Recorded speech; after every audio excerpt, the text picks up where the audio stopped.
Look at the real people and real stories in education across North Carolina. Welcome to another episode of Education Matters presented by the Public School Forum of North Carolina. I'm your host, Keith Poston. This week we're going to take a look at a new proposal to reestablish a North Carolina Teaching Fellows program to recruit students into teaching in our state.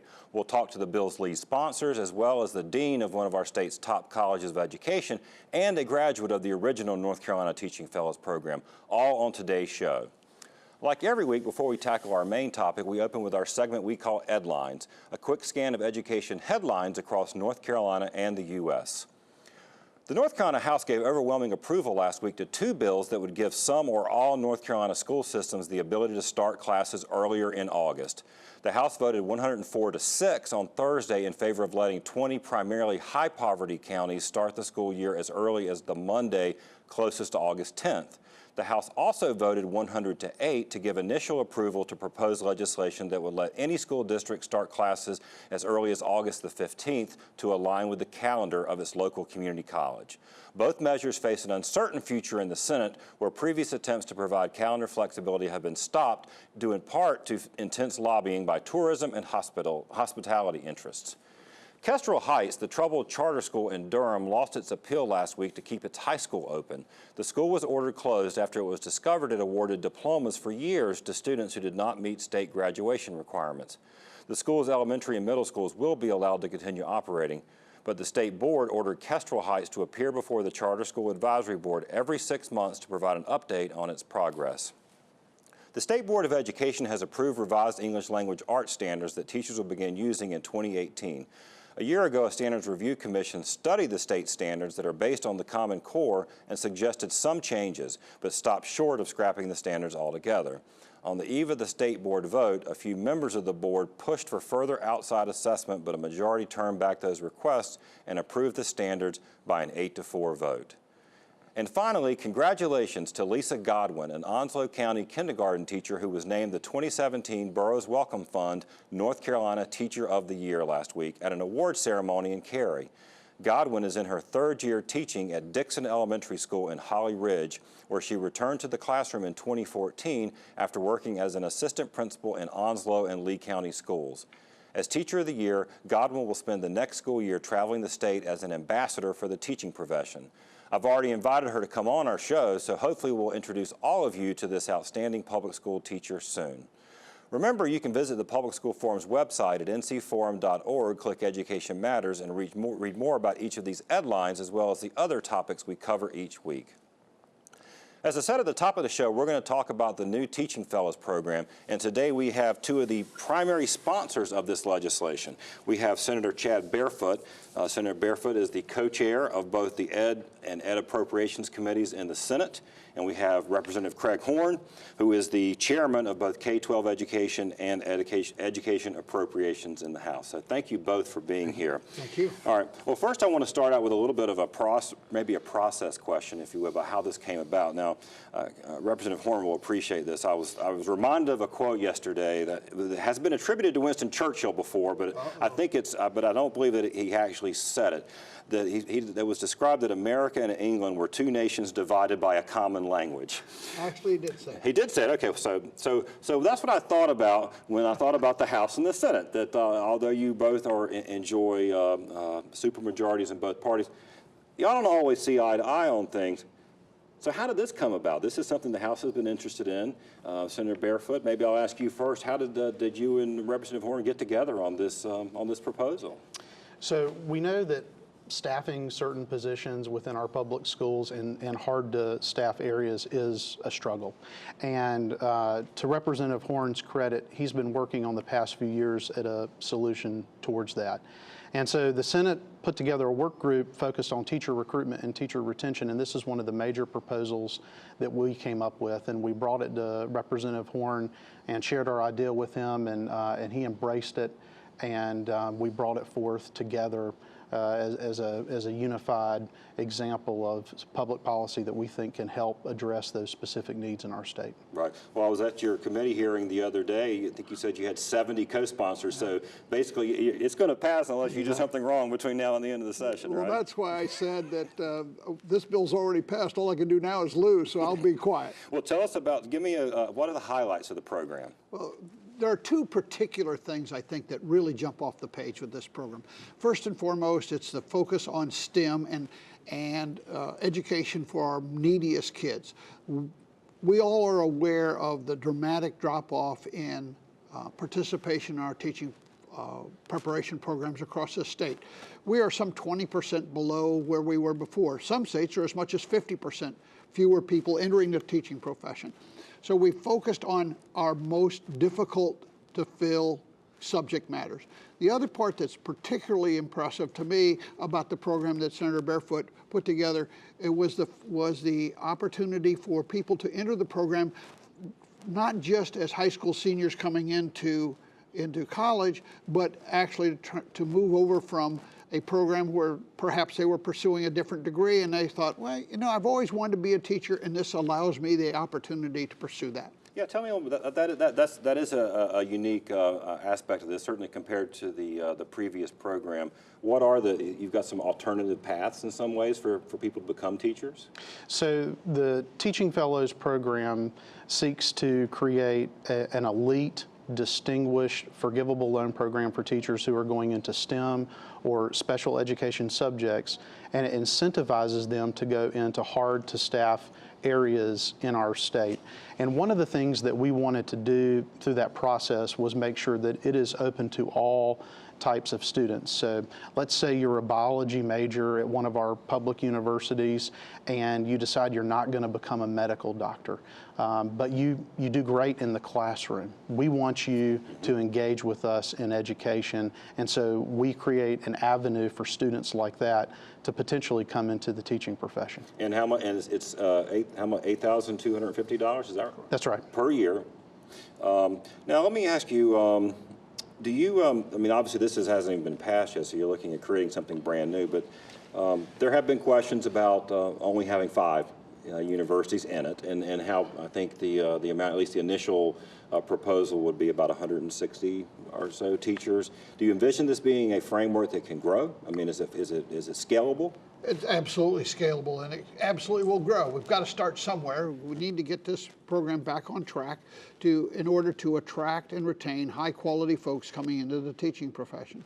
Not just kids out of high school that have a desire, but teaching is a passion. There are people that are driven to be with those kids and are driven to help those kids achieve. But reality flips in. I just can't afford it. This is an opportunity for us to be able to respond to the passion of those folks, whether they be high school seniors entering the college for the first time or people transferring from another program. They're already in college, or perhaps people that already have their degree and still have always wanted to teach. Well, this is an opportunity for them, for us to attract those folks to the teaching profession. So how will the it's 5 universities or 5 teacher preparation programs, how will they be selected? We've got the dean of the NC State College of Ed here. Maybe she'll lobby you when you're leaving. But how are they going to be selected?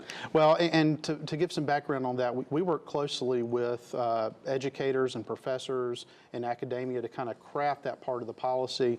And one of the things that's really important for us is to create a really strong program, not just to have the forgivable loan piece, but to create a really strong program. So limiting it to the 5 best educator preparation programs in the state allows us to build cohorts of 30 students within those schools as they get distributed, that kind of steals from some other great programs out there like the cohort model in Teach for America. We kind of bring that into the Teaching Fellows to establish a really strong program. So if and when we go to scale it, I hope that's part of what we scale is the programmatic nature of what we're doing. But the program will be housed under the UNC General Administration. There'll be an executive director. There'll be a board that has deans from both public and private colleges, that has the teacher of the year, the superintendent of the year, a local school board member, someone from the business community, and these people will come together and set a lot of the criteria that will be used to administer including the the program. university. Well, we're almost out of time. We'll give you the last word. So you want this to be not just a cash delivery system for scholarships, but you want to make great teachers. And direct those teachers at this point to fill our most demanding needs, where we need teachers the most. There are schools in this state that don't have a biology teacher in the school. They don't have a science teacher. They don't have these folks. These are high needs areas.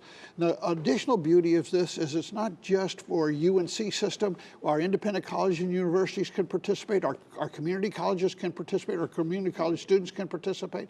So we are focusing on what is needed most right now. Very good. Well, thank you both for being here. Thanks for sharing this with us. We'll continue to follow it. Before we go to break, see if you can answer this question. Careers in STEM fields are forecast to grow 10.5% through 2024. What is the forecast growth in non-STEM careers?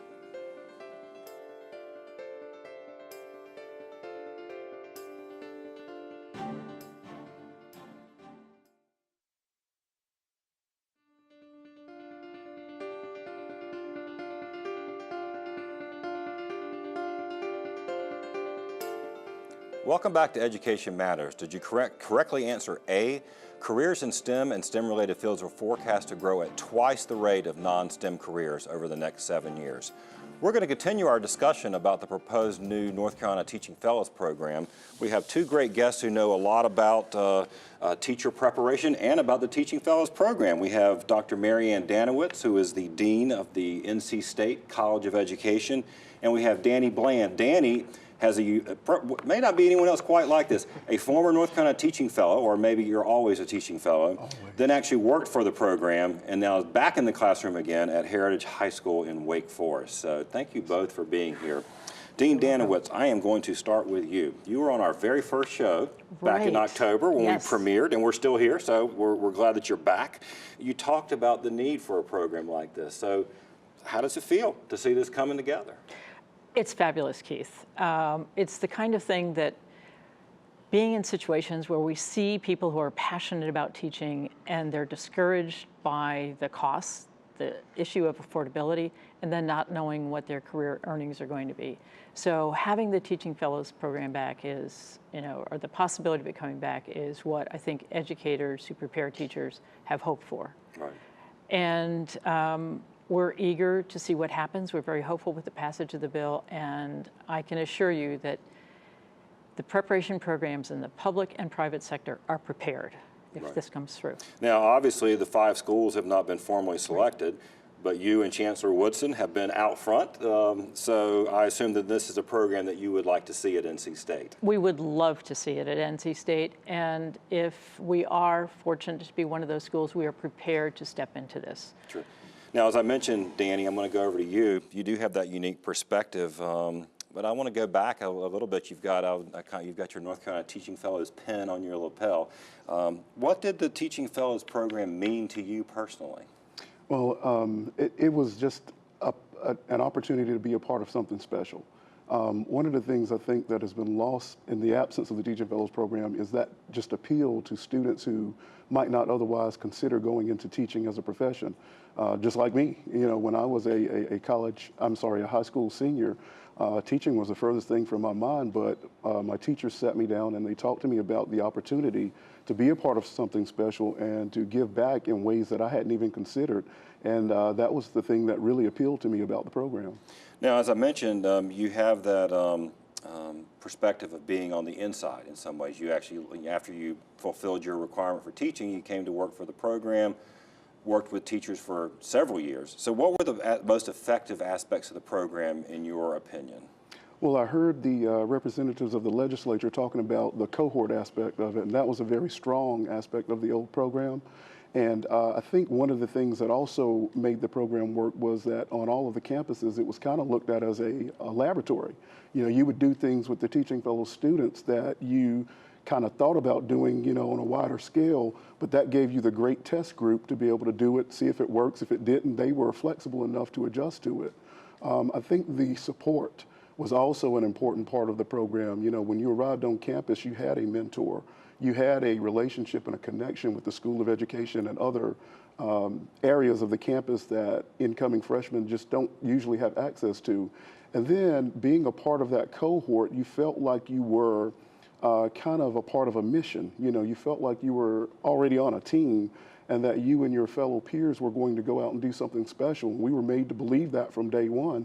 And I'd like to think that we still are out there in the classrooms doing special things. Yeah, and that's one of the things that I, again, you know, I'm not unbiased when it comes to the Teaching Fellows program, but I think that having a program like that sends a powerful message about the importance of teaching, don't you think? Oh, there's no question about it. I think that what it does is it signals to the people of North Carolina that education is an important profession in this state, and that our legislature cares about it, our schools care about it. It also means, I think, that it opens the door to think of education as being a high status career. So in as much as we think about certain health professions, that this puts education right up there. This is something that signals to young people as early as middle school that this is a profession that is valued and they can move into. Right. Now, one of the things that you and I have talked about before, I think we mentioned on the first show, was you talked to parents and you Right. talked to prospective students. And look, the numbers are, we know what they are. They're Right. 30% decline since 2010 in students enrolling. What are parents telling you, and how do you think something like this can address that? I think this is going to be a game changer in North Carolina. And one of the reasons is that there are parents that are concerned about the fact that their son or daughter or child in their family is going to have to borrow money, and then will be in a situation where they will not be able to have a career that will sustain them for the quality of life to raise a family. So this is very, very important. Another thing is that there are situations where the parents that are bringing their prospective children to colleges are coming out of situations where their child may have had a substitute teacher in math for the whole year. And so recognizing, you know, really questioning what's going on in schools, but to see this as a possibility of changing that, I think we're going to see a major shift in terms of interests so that people who are passionate will choose, say, to consider STEM education rather than to major in chemistry and work in a lab. Right. Now, and you're in the high school right now here in the Wake County area, up in Wake Forest. That's correct. Are teachers talking about this? Are they aware this is going on? They are. I get asked all the time, and I tell them, quite honestly, I haven't even read the bill yet, but I do support the effort because, you know, something like this, like Ladine was saying, is important to give kids the idea that teaching is an important profession and that there is support for them. And not only that, but as the former director of recruitment, I can tell you that one of the things that we missed the mark on when we got rid of the old program was the fact that it's not just the kids who receive the scholarship, but other kids who you initially approach about the idea of becoming an educator will often follow up, and they will often look for other resources and find their way into schools of education. And I think that that has been what has contributed to the overall decline in the numbers. That's an excellent point, and we hear that too, that it was a visible program, and that's what we were just talking about. It does elevate the status. Look, you guys have been great. Thank you so much for being here today. We'll continue to follow this as the bill moves forward, and we'll probably reach out to you again. So thanks so much for being here. Thank you, Keith. It's great to be here. After the break, this week's Leadership Spotlight.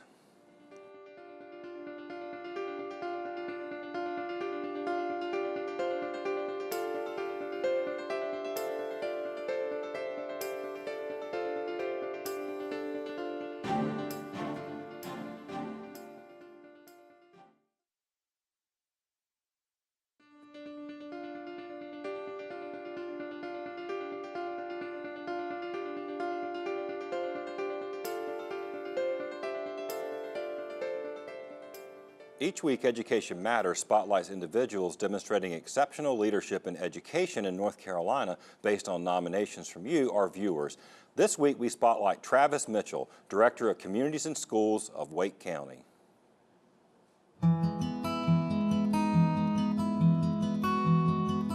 If America's going to remain globally competitive, we've got to develop the assets that we have in our young people. And where we can balance that playing field is by the investment of time in our students. Our mission is to empower students by surrounding them with a community of support, that empowers them to stay in school and achieve in life. Build trust with students. Our teachers are able to push students beyond their comfort zone. And the beginning of learning is discovering what you do not know. Many kids don't know what's possible because they've never seen it. Project-based learning teaches students how to take what's around them, investigate their surroundings, identify a problem, and propose a solution. We're able to do project-based learning. We're able to do interactive instruction. We're able to do skill development in language arts and math. And we do it all with a process that utilizes highly qualified Wake County teachers. Indeed, because of funding from 21st Century Learning Centers and other federal grants, we've invested about $1 million in teachers over the past year. Now, it is vitally important that those investments continue. Not only are we investing in our teachers, but they in turn are investing in our young people. So we believe that it is vitally important for the community to support after-school programs, to support summer programs. Not only what we do here in communities and schools of Wake County through our SMART Academy, but programs across the country that are in your neighborhoods, that are in your cities, that are flourishing because of the support from the citizenry in that local market. It is a vital service that is provided, and our country cannot continue to be the dominant player that it is on the world stage if we don't develop the natural resources within our communities that are contained within the hearts and the minds and the souls of our young people. It's a good program and a good guy. If you know someone who deserves to be recognized, visit our website, ncforum.org, and click on Education Matters, and you'll find a link to nominate someone in your community. After the break, this week's final word.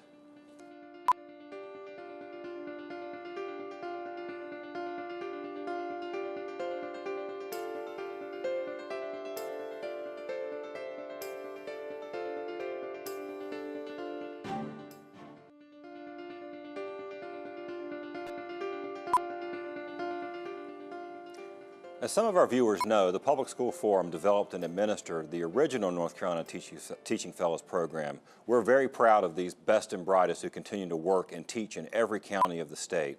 Many remain in the classroom while others serve in school administration, such as school superintendents, others still in higher education, as well as many other careers.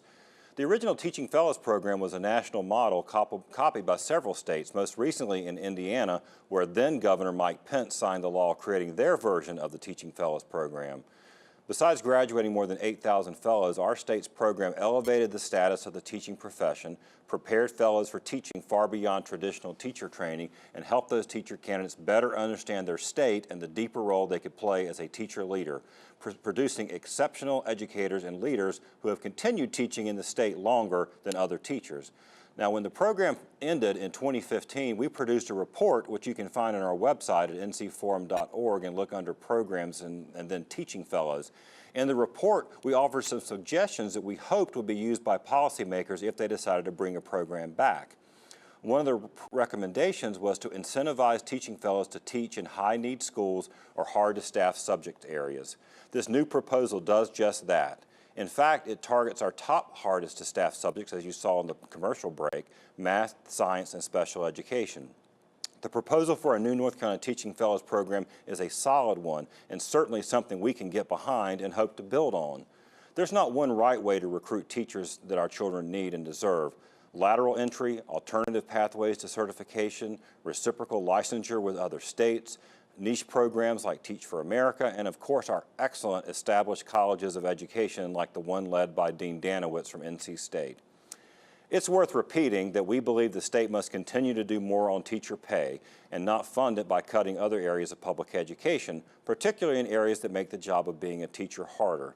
But we absolutely believe a teacher scholarship program, one that includes other elements and supports you heard today to help make good teachers great, sends a message that North Carolina values the teaching profession, and that's an incredibly valuable message to send.